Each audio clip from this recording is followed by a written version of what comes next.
also.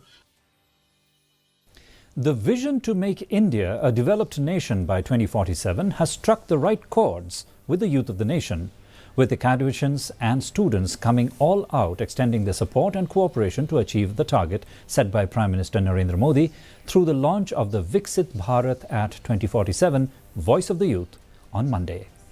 DD News spoke to students and professors from Ampati Degree College and SNAPS AM College, Makarwat, to seek their views on how the educational institutions can help the youth to provide the leadership to take the nation forward.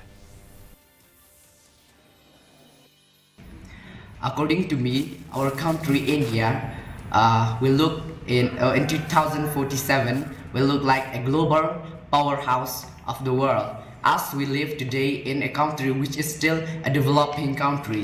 But I hope that one day in 2047 we will reach the goal to become a developed country in the world and also a power global house in the world. House nam asa punya kari India kanong kari kabarai bah kan dan syuk ka jing dunai ki surak aki Krishna ki thau haki jaga pakendang bat ki hospital ki lang ki babha bat ki babiang amana ki district.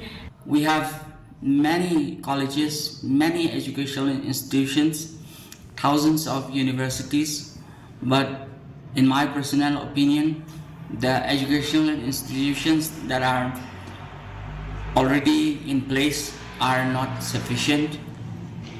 The quality of education that has been followed has not been up to the mark, and that is the reason why we have the NEP 2020, which has just been put into effect.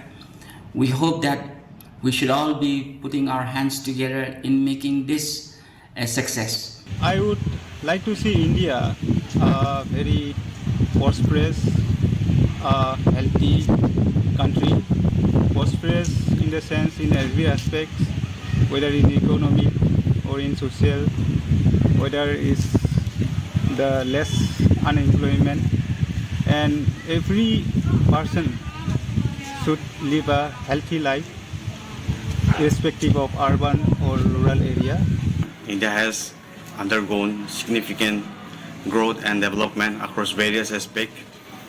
India has progressed with many country transition from an agrarian economy and to a more diversified one, especially service and technology sector.